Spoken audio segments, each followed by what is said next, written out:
Bonjour Cédric, donc je suis ravi et heureux de vous accueillir aujourd'hui sur le blog Mon Capitaine et merci de m'avoir accordé cette interview. Bonjour Rodolphe.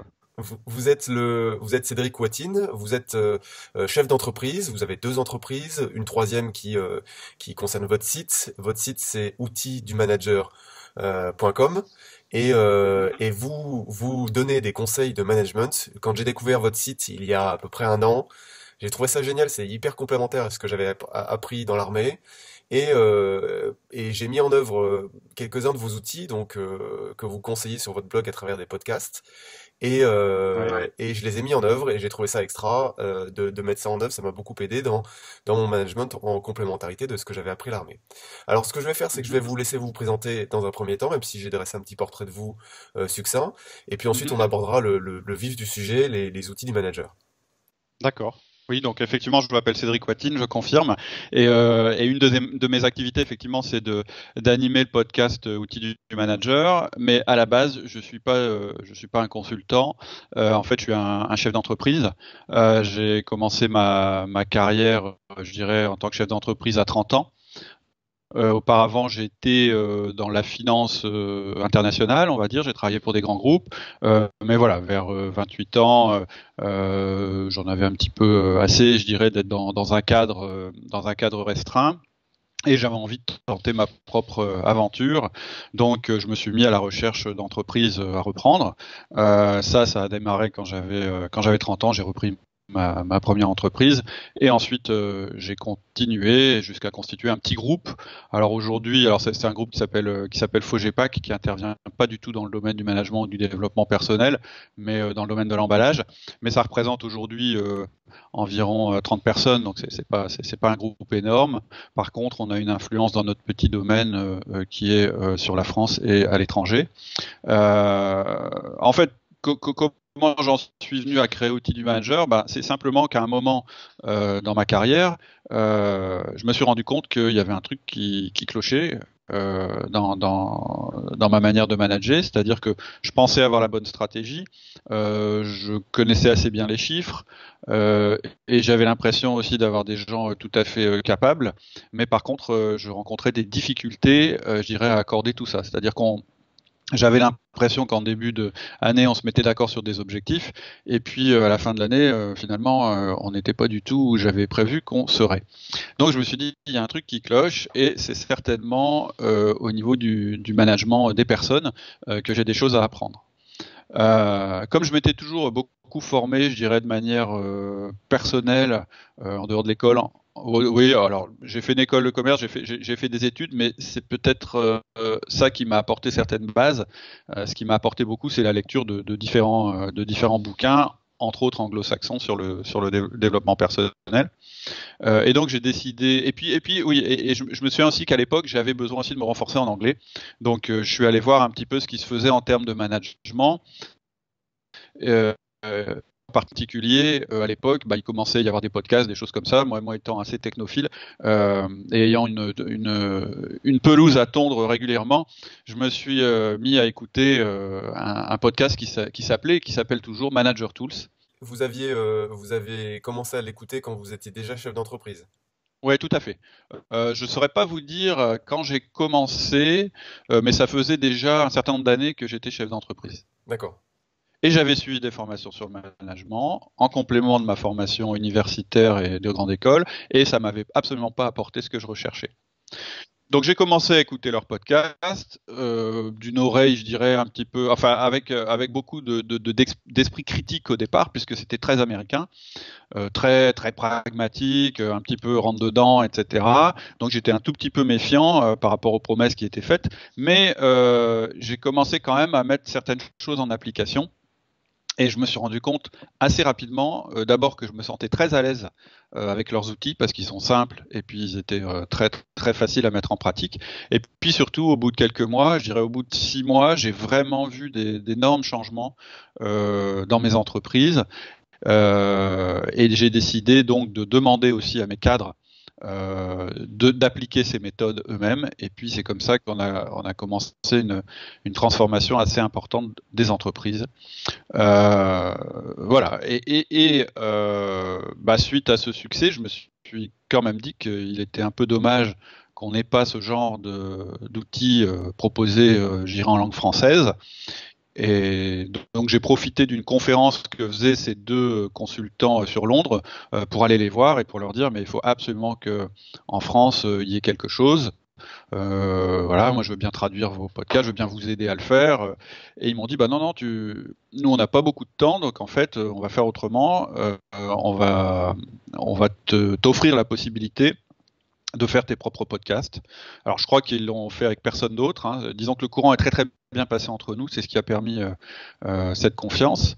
Et parce que j'adhérais vraiment très très fort à leur façon de faire. Et je pense que c'est ça qui les a convaincus. Ils étaient sûrs que j'allais pas se dénaturer le message ou voilà avoir, je dirais, un agenda caché par rapport à eux. Et donc ils m'ont donné l'opportunité en faisant un site miroir par rapport au leur, un site que je pouvais traduire rapidement et qui était développé en Drupal. Ils m'ont permis de démarrer en fait nos premiers podcasts. Et nous on a démarré nos podcasts. Je crois que le premier podcast c'était en mars 2009, donc c'était il y a un petit moment déjà. Et on a commencé à faire ça avec Laurie Anne, qui était à l'époque mon directeur d'exploitation et qui est aussi un consultant en lean manufacturing. Et donc on a commencé à faire ça avec les moyens du bord, surtout je dirais pour s'amuser, mais aussi parce que moi je suis assez convaincu qu'on apprend mieux en enseignant. C'est-à-dire qu'à partir du moment où vous avez assimilé des choses, le fait de devoir les expliquer à d'autres, ça vous permet de les intégrer vous-même, et puis quelque part ça vous oblige à les appliquer dans votre vie. Voilà. Et donc c'est un peu comme ça qu'on a commencé. Voilà. Assez régulièrement, mais je dirais quand on avait le temps, pendant quelques années, je crois. Et puis, on s'est rendu compte, en fait, que on recevait des mails. Et puis, moi, j'ai commencé à avoir des amis assez proches qui m'ont parlé d'outils du manager sans faire le lien forcément avec moi. Donc je me suis dit, tiens, c'est qu'il doit y avoir quand même du monde qui écoute le truc. Et donc j'ai demandé aux Américains de me donner les statistiques, de me dire, mais est-ce que vous mesurez l'audimat ou pas? Alors ils nous ont dit, bon, on a des outils assez rudimentaires. Et donc ils ont mis en place cet outil pour nous, pour mesurer en fait notre audience. Et on s'est aperçu qu'on avait, alors j'aurais pu vous dire exactement à l'époque, mais c'était déjà quelque chose d'assez considérable, de l'ordre de 25 000 téléchargements par mois. Alors moi, j'y connaissais pas grand-chose, donc je savais pas bien si c'était beaucoup ou pas beaucoup, donc je me suis renseigné. J'ai rencontré des professionnels du secteur qui m'ont dit ah ouais si quand même. Et à l'époque quand j'ai commencé à me renseigner, on était je crois à 30 ou 40 000 téléchargements par mois. Et là on m'a dit ouais au niveau podcast c'est quand même assez considérable. Donc on a décidé à ce moment-là de faire les choses de manière un peu plus professionnelle. Et c'est ce qu'on n'a pas cessé de faire, ce qu'on a continué à faire, j'irai jusqu'à aujourd'hui. Donc où est-ce qu'on en est aujourd'hui? Alors aujourd'hui on a donc alors les dernières statistiques que j'ai regardées tout à l'heure pour le mois d'avril, c'est 85 000 à peu près téléchargements pour le mois d'avril. Donc on a pas mal augmenté. On a un nouveau site web qui vient de sortir, hein, donc ou qui permet d'avoir accès au podcast d'une manière différente, qui permet de télécharger des documents, qui permet aussi de recevoir une newsletter. Là, je vais sortir le deuxième numéro, donc c'est vraiment le début de cette manière de travailler. Mais disons qu'on a développé des compléments au podcast. Et puis, pour financer toutes ces choses-là, on propose des interventions en entreprise. Donc assez régulièrement, je suis sollicité pour des conférences ou des interventions dans le cadre d'entreprise. Alors c'est pas ça qui me permet de vivre, hein, très très clairement, mais disons que ça me permet de développer le site, de développer le truc, parce que je crois vraiment, ma conviction profonde, c'est qu'il y a un vrai manque en France au niveau management. Et je pense que c'est ça aussi qui participe à certaines opinions très négatives qu'on peut entendre dans les médias ou même au quotidien à propos du management. Et moi, ma conviction, c'est que les gens, les managers, ils font pas du mauvais management par plaisir, ils font du mauvais management parce qu'on leur a pas appris à faire du bon management. Ouais, par Voilà. ignorance. Par ignorance, Mm. c'est clair. Alors, moi, j'ai exactement le même parcours que vous dans le développement de mon blog. Et c'est vrai que au début, je faisais ça un peu en suivant ma formation que j'avais achetée pour créer des sites web. Et, Mhm. euh, et où la personne nous a dit de créer le site web qu'on aurait adoré trouver. Et il y a des Mm. gens qui m'ont écrit en me disant ah c'est génial, ça a changé ma vie. J'ai dit attendez, ça a Mm. changé votre vie, ouais mais bon non si j'ai mis en place tel truc et tel truc que tu conseilles sur ton blog, Mm. notamment le pouvoir du silence. Vous en parlez de manière différente pour écouter vraiment ses collaborateurs. Ouais. C'est juste magique. Ouais. C'est des petits trucs, c'est des petites choses qui sont pas enseignées, qui sont pas apprises dans les dans la scolarité, C'est clair. voilà, et c'est assez pragmatique et c'est ce que les gens attendent. Alors on va pas faire du truc américano-américain pour faire du truc américano-américain, mais il y a quand même des très bonnes choses à prendre. Et je trouve que votre démarche d'avoir d'avoir créé Outil Manager, c'est génial. Et je suis sûr que ça Mhm. aide des centaines, enfin des milliers de managers à être plus à l'aise dans leur management parce que c'est quand même un métier qui peut être exaltant si jamais on est à l'aise et bien dans ses baskets, mais si jamais c'est difficile et c'est conflictuel avec ses collaborateurs, ça peut être très très gênant, voire impactant pour sa santé personnelle. Voilà. Tout à fait. Donc, bah, on va rentrer dans le vif du sujet parce que moi, j'ai mis en place les quatre outils que vous conseillez sur votre blog.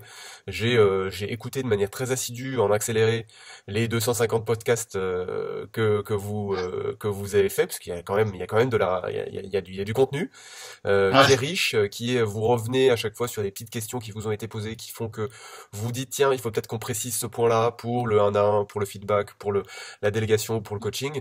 Et du coup, ça permet d'avoir pas juste, il y a pas juste un podcast sur le 1 à 1, mais il y en a 8 ou 10, il me semble, qui Ouais. permettent de compléter, d'enrichir, de voir, de répondre à des questions toutes bêtes qu'on se pose, mais c'est vrai que quand on est dans le feu de l'action et quand on connaît et quand on utilise ces outils, ça nous paraît évident. Mais pour les mettre en œuvre, il y a quand même des choses basiques à expliquer, ce que vous faites très Mhm. bien. Donc Merci. je vais vous laisser la parole. Ouais. Et puis après, moi j'ai commencé à parler des outils du manager parce que j'attendais en fait d'avoir mis en place ça pour mes équipes et expérimenter vraiment les outils manager avant de vous contacter, avant de vraiment en parler sur mon blog.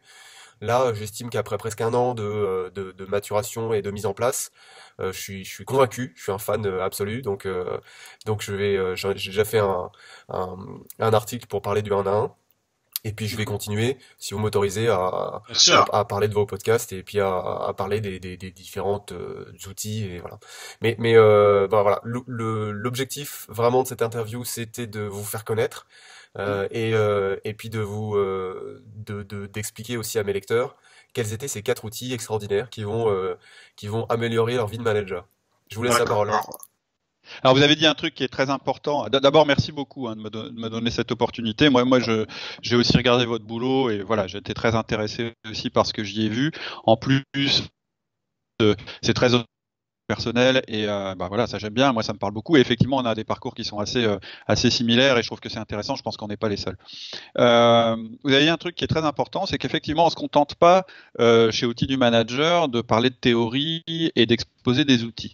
On accompagne toujours notre contenu par des anecdotes et on essaye au maximum d'anticiper les questions et les problèmes que les auditeurs pourraient se poser. On fait ça, et pourquoi on peut le faire? C'est parce que nous-mêmes, on n'est pas des consultants, on n'est pas des théoriciens, on est des chefs d'entreprise ou des managers qui ont déjà été confrontés à ces problèmes-là. Et en fait, on voit bien que ce qui est compliqué en management, en fait, il n'y a rien de compliqué en management. Par contre, il faut à un moment décider de faire du management. Et pour décider de faire du management, il faut bien comprendre ce que ça veut dire que faire du management. Et pas juste le comprendre du style ah oui un manager c'est quelqu'un qui a l'écoute, ou un manager c'est quelqu'un qui aime ses équipes, ou un manager c'est quelqu'un, non, un manager c'est quelqu'un qui doit faire deux choses. C'est un, il doit obtenir des résultats, et deux, il doit garder ses collaborateurs. C'est ces deux objectifs. Et les managers qui réussissent ça, en général, ils font quatre choses qui sont importantes. La première, c'est qu'ils connaissent très bien leurs collaborateurs. La deuxième, c'est qu'ils leur parlent régulièrement de leur performance. La troisième, c'est qu'ils les poussent sans cesse à être meilleurs. Et la quatrième, c'est qu'ils délèguent un maximum. Et donc, en fait, ces quatre choses-là, en fait, ces quatre principes ou ces quatre attitudes, on va dire, des bons managers, on les a modélisées selon quatre outils qui correspondent à ces quatre attitudes. Et en fait, ces quatre outils, c'est le 1-1, la délégation, le 1-1, le feedback, la délégation et le coaching. C'est ces quatre outils dont on va parler à longueur de podcast. Ça, c'est, je dirais, la méthode d'outils du manager en général. Mais il y a des auditeurs qui arrivent à outils du manager par d'autres biais. On a une série, par exemple, sur l'organisation personnelle du manager, qui a remporté un grand succès. Parce qu'en fait, en général, quand on est un manager, on est un petit peu débordé, etc. Et donc, on a une méthode qui est assez proche de celle de David Allen, Getting Things Done, que vous connaissez certainement, mais qui est adaptée au manager. Donc, ça, c'est une de nos séries, c'est l'organisation personnelle du manager. On a aussi un autre outil qui est très, très, très utilisé et que moi, j'utilise beaucoup, pour moi, un des meilleurs outils de communication, qui s'appelle le DISC. Donc ça, on peut trouver aussi sur le site le DISC, et on peut même passer un test DISC pour connaître son profil de communication. Ensuite, on a aussi des gens qui rencontrent des problèmes, des managers qui rencontrent des problèmes quotidiens, qui viennent à notre site parce que, par exemple, on a un podcast qui s'appelle Comment licencier, comment préparer une réunion, comment faire une fiche de poste, comment faire une réunion efficace, comment faire une présentation efficace, etc. Mais à chaque fois qu'on aborde tous ces sujets-là, c'est-à-dire la communication du manager, son organisation personnelle, les problèmes quotidiens qu'il peut rencontrer, on renvoie vers les outils essentiels que vous avez décrits parce qu'en fait, c'est la base du management. Et le truc, c'est de démarrer par là. C'est-à-dire, la première chose que vous devez mettre en place si vous voulez être un bon manager, c'est le 1-1. C'est notre premier outil. Si vous faites ça, rien que ça, vous avez déjà, je dirais, 70% de votre rôle de manager qui est rempli. Et ensuite, une fois que vous êtes à l'aise avec cet outil-là, vous mettez en place le deuxième, et puis le troisième, et puis le quatrième. Donc voilà, en gros. Donc, si vous voulez, on peut parler du 1-1 assez rapidement, en fait, mais ce sera beaucoup plus détaillé si vous venez écouter nos podcasts. Le 1-1, c'est un entretien que vous allez pratiquer avec chacun de vos collaborateurs pendant une demi-heure, une fois par semaine. Alors ça paraît bête quand je l'explique comme ça. Chacun des collaborateurs, c'est juste les N-1. C'est voilà, vrai, c'est ça. Vous le précisez dans le site, parce que... Absolument. Mais c'est intéressant que vous disiez ça parce que déjà, parfois, ça pose un problème à la base, c'est que moi c'est assez fréquent, plutôt chez les chefs d'entreprise, c'est qu'en fait, ils identifient pas forcément qui sont leurs N-1. C'est-à-dire que quand vous commencez à vous poser la question du 1 à 1, vous vous posez aussi la question de la structure que vous avez mise en place dans votre entreprise, par exemple. Donc ça veut dire qu'il faut peut-être revoir la manière dont c'est organisé, etc., etc. Mais l'outil en lui-même, qui fait quoi et qui est important pour moi, à qui je travaille vraiment. Absolument. Qui sont mes collaborateurs, c'est-à-dire qui sont mes N-1. Et une fois que vous avez démarré ça, au début, on est tous pareils, c'est un petit peu bizarre, on ne sait pas trop comment s'y prendre. Oui, mais d'accord, je suis en entretien, mais qu'est-ce que je dois dire? On va être en face à face, ça s'est jamais produit, et mon collaborateur va avoir peur, ou bien moi je vais pas être à l'aise, mais qu'est-ce que je vais lui dire, etc.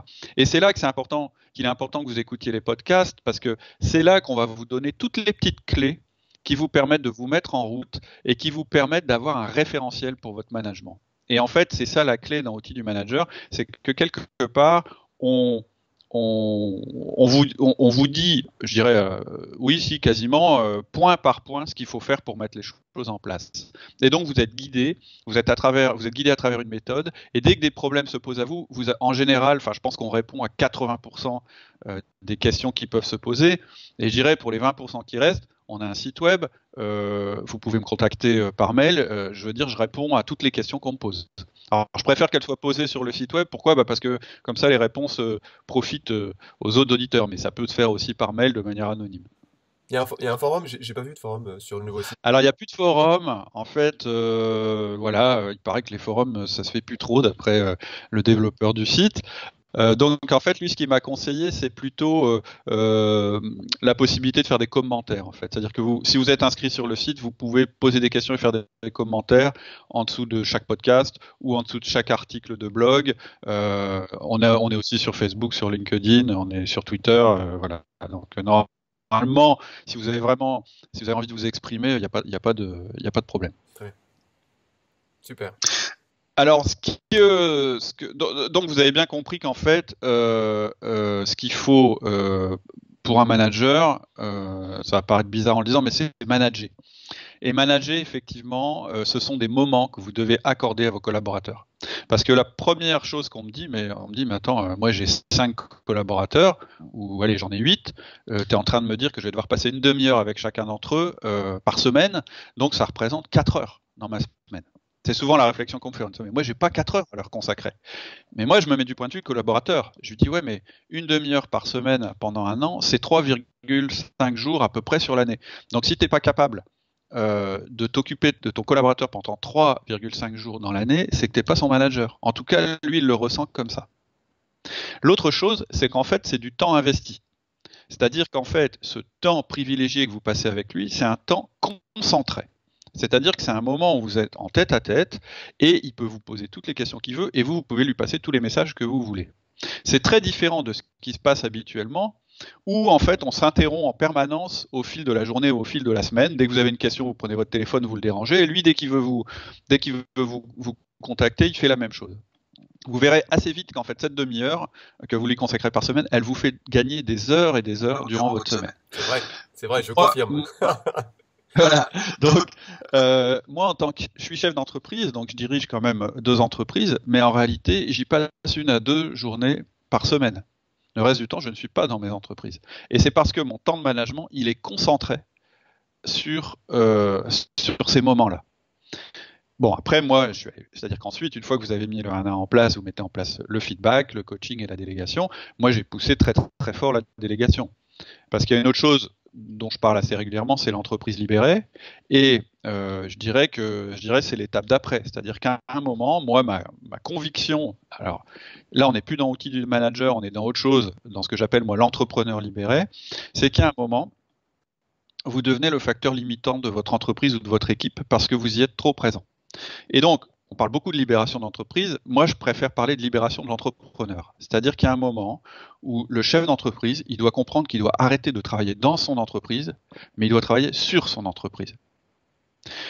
Et ça paraît simple et clair. Et moi, je dirais que j'avais mis un petit peu la charrue avant les bœufs. C'est que je ne m'étais pas rendu compte qu'on pouvait faire ça qu'une fois qu'on avait mis en place son management.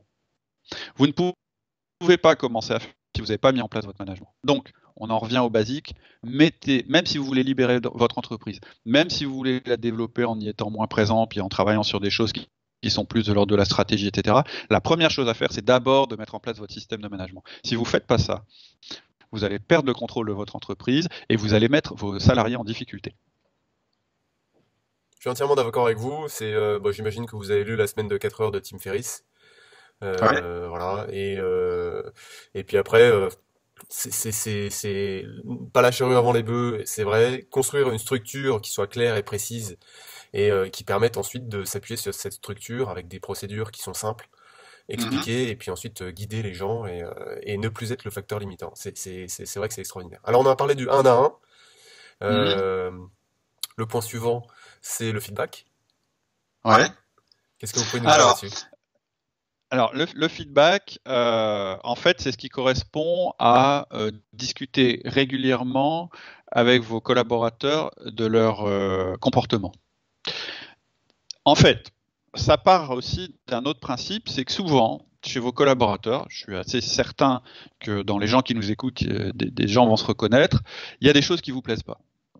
Vous avez des collaborateurs qui vous irritent, ils font des choses qui vous paraissent embêtantes, mais vous vous dites, ouais, mais moi, je fais un management par la confiance, donc je pense qu'ils vont assez vite, je leur fais confiance, donc assez vite, ils vont se rendre compte qu'il y a quelque chose qui ne va pas. C'est une première attitude.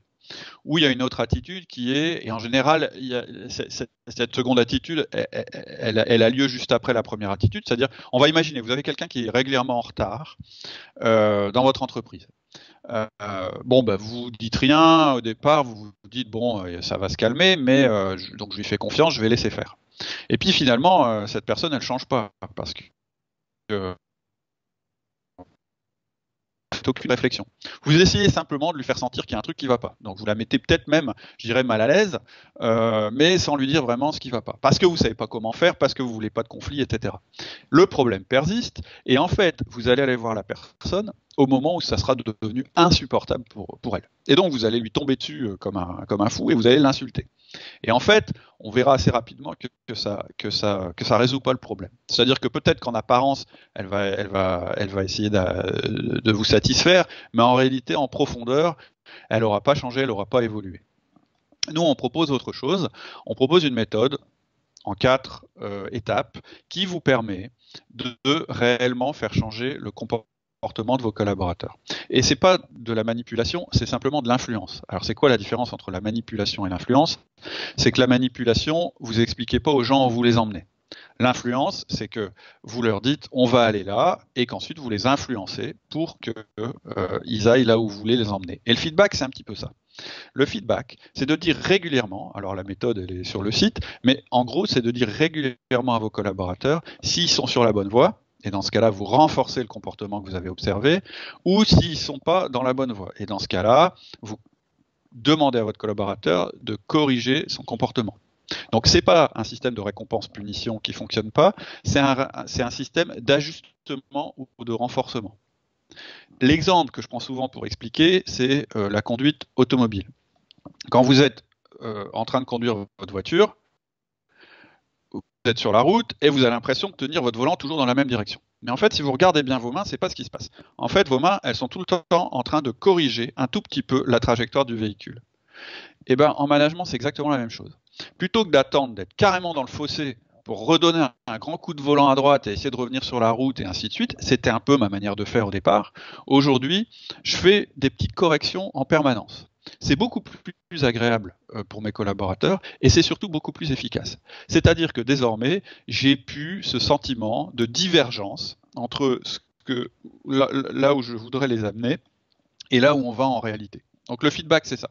Le feedback, c'est une manière de parler à ses collaborateurs régulièrement de leur performance. C'est soft, c'est-à-dire que c'est pas quelque chose de violent, donc ça les respecte, mais c'est quelque chose qui fonctionne avec la répétition. C'est-à-dire que tant que le comportement que vous avez... Et alors oui, juste pour définir le comportement, en fait le comportement c'est une action, hein, c'est-à-dire que c'est pas une attitude, c'est pas il a l'air comme si, ou il a l'air comme ça, c'est quelque chose que vous pouvez analyser, voir et décrire. Très bien, super. Et donc vous allez agir là-dessus. Et il y a un complément à cet outil que j'ai trouvé super, enfin un complément. C'est le livre Cessez d'être gentil, soyez vrai de Thomas d'Ansembourg, Ouais. qui récapitule très bien ce que vous avez dit en disant la personne va exploser au bout d'un moment, mais c'est pas constructif, c'est juste être vrai et dire non, ça me va pas. Ce comportement différent d'une attitude, ce comportement qui se repose sur des faits précis, et puis après on va les analyser, les mettre en perspective avec le profil disque de la personne. Tout à fait. Alors le profil disque, c'est l'outil de communication dont je parlais tout à l'heure. C'est un excellent. Alors ça fait pas partie de nos 4 outils fondamentaux. Vous pouvez tout à fait faire du feedback sans rien connaître au disque, mais disons que l'intérêt de bien connaître votre profil disque et celui de votre collaborateur, et pour ça il y a des méthodes pour repérer assez vite le profil d'une personne dont on parle dans les podcasts. Mais après vous pouvez lui faire passer un test comme ça vous êtes sûr. Mais disons qu'en fait l'idée du disque, c'est que vous allez toujours adapter votre manière de dire les choses à la personne que vous avez en face de vous. C'est de dire que les gens sont des pays différents et que quand on arrive dans ce pays, on parle la langue du pays, sinon on se fait pas comprendre. C'est la même chose en communication. Et le profil disque, ça permet de déterminer le profil de la personne. Et pour un feedback, pour une personne qui est plutôt orientée tâche, on va lui parler de tâche et d'efficacité et d'efficience. Alors que celui qui est plutôt orienté personne, on va lui parler d'impact, d'aura, voilà. Donc le disque, c'est vraiment un super complément pour bien faire passer ces messages dans le feedback. Tout à fait. En fait, le disque, c'est exactement ce que vous dites. C'est quand je vais en Angleterre, si je continue à parler français, on risque de pas bien se comprendre. Donc quand je vais en Angleterre, je fais l'effort de parler anglais. Eh bien, quand en phase, moi je suis plutôt d'un profil D ou I, mais si je continue à parler à ma manière, alors que j'ai un S stable ou conscient ou un C consciencieux en face de moi, il va juste être effrayé par ce que je vais dire, ou bien il va pas comprendre. En tout cas, ça va pas lui parler. Donc l'idée, ça ne veut pas dire que je vais changer ma nature profonde, puisque de toute façon, ça, c'est ma nature profonde. Mais je vais adapter mon mode de communication pour venir sur le terrain de communication de mon interlocuteur. Et ce qu'on dit, c'est important, c'est qu'on n'est que dans la communication. C'est-à-dire que moi, je prétends pas non plus changer ce qu'il y a au fond du crâne de mes collaborateurs. Ça, c'est leur domaine personnel, c'est ce qu'ils pensent et ça leur appartient. Moi, je me donne pas le droit d'aller changer ce qu'ils pensent. Par contre, j'ai un devoir, c'est d'adapter leur comportement dans l'entreprise, c'est-à-dire leurs actions, pour qu'on réussisse les objectifs qu'on s'est fixés. Donc, c'est une méthode qui est aussi très respectueuse de l'individu. On n'est que sur du comportemental. Alors, le coaching. Alors, le coaching, ouais, pardon. Alors, est-ce que on voit ces 4 outils ou est-ce qu'on se revoit une prochaine fois pour parler des deux outils suivants? On peut l'un ou l'autre. En résumé, je vais parler du coaching et de la délégation assez vite dans ce cas-là, juste pour fermer au niveau de la méthode. En fait, le coaching, c'est ce qui va permettre que, si vous voulez, le feedback, en fait, c'est quelque chose qui permet de corriger et de renforcer les comportements des collaborateurs, je dirais presque au quotidien. C'est un outil quotidien. Le coaching, c'est ce qui permet que votre équipe et vos collaborateurs soient toujours en phase avec les challenges que vous allez leur demander. Donc, c'est quelque chose qui est un peu plus long terme. Il s'agit de leur développement personnel pour s'adapter à ce que demande votre entreprise, le marché, leurs fonctions, etc., etc. Donc, c'est quelque chose qui est assez primordial, mais qui agit plus sur le long terme. Ça, c'est le coaching. Ensuite, la délégation. C'est le dernier outil. La délégation, moi je dis souvent, un chef d'entreprise, une fois qu'il a mis en place son management, il doit avoir une obsession absolue, c'est de déléguer tout ce qu'il peut, c'est-à-dire de faire à ses collaborateurs un maximum de choses pour lui se libérer. Alors je rentrerai, si vous voulez, un peu plus dans le détail de ce que ça veut dire, mais globalement, qu'est-ce que ça veut dire? Ça veut dire que de plus en plus, vous allez vous concentrer sur vos tâches primordiales, dont le management, et permettre à vos collaborateurs d'évoluer dans leurs responsabilités et dans l'action qu'ils ont sur leur entreprise. Et c'est la logique d'entreprise qui demande que vous fassiez ça. C'est-à-dire que c'est une de vos missions principales. C'est pas juste pour se faire plaisir puis avoir moins de choses à faire. Ça, je dirais, c'est un effet induit. Mais c'est surtout qu'une entreprise, elle existe uniquement parce que la délégation existe. Sinon, les entreprises ne serviraient à rien. Ces structures qui permettent que 1 plus 1, ça fasse 3, elles fonctionnent parce qu'on délègue. Donc, si on en reparle une prochaine fois, je vous décrirai, je vous développerai cet aspect un petit peu plus en détail. Très bien, avec plaisir. Moi, je vous propose, on vient de voir les 2 premiers outils un peu en profondeur.